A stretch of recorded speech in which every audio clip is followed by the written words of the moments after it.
Okay, so what I would do is have 5 or 6 newspapers, and I would throw them to different places in the audience. So we would throw one out there, and maybe another one out there. Then we would select a random audience member to choose someone with a newspaper. In fact, in this instance, we have, Peter Nardi's got a newspaper. Somebody will select Peter, so Peter stands up, and I say, Peter, what newspaper have you got? I've got a Telegraph. Okay, so Peter's got a Telegraph, a posh newspaper in the UK. Okay, so we're going to make a note of that, the Telegraph. Okay, I'm going to choose somebody else randomly in the audience to tell Peter a page number, and there's going to be roughly maybe 60, 70 pages in the Telegraph, and somebody comes up with, let's say, page 16. So they say, Peter, can you turn to page 16 in the Daily Telegraph, confirming that every page is different.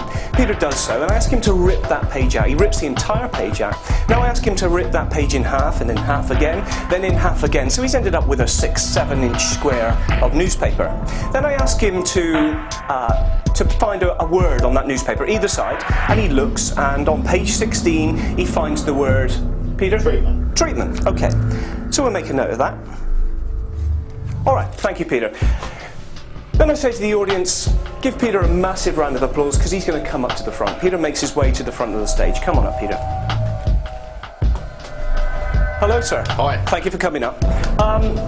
In all this time, there's been an envelope sat in full view. Now, you don't have to do it this way. Sometimes I will pass it out to an audience member. Peter, just hold on tight to that for a second. Yeah. Remember what Peter chose. Page 16 was randomly selected. Then you ripped the page up. You chose the word treatment. Yeah. Random decision. You could have gone with either side of the newspaper. 60, 70 pages in that newspaper. You could have made any choice. Okay.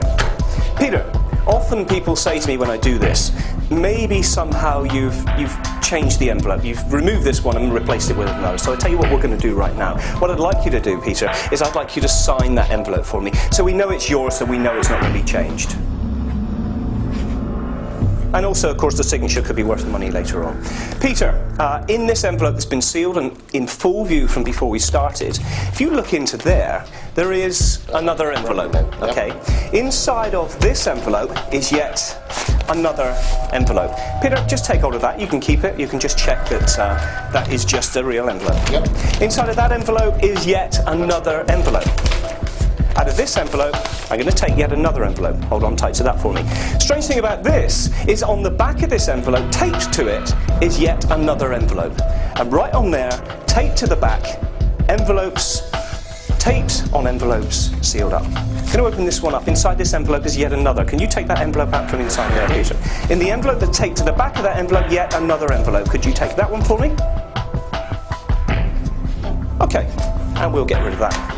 Peter, in the white envelope, I'm going to take out, there's a letter in there. I'm going to read this letter out. That's what it says.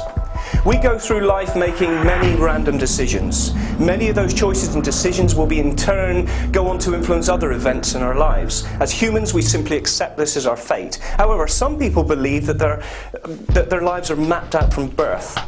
Every choice, every decision, no matter how small, have already been decided long before we even make them.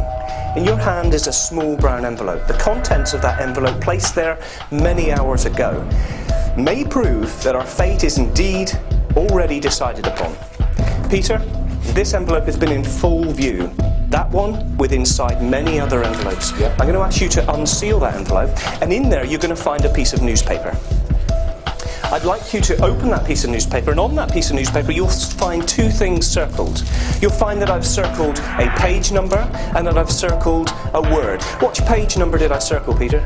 Page 16. Page 16. What word did I circle? Treatment. Page 16, the word treatment, one word in millions.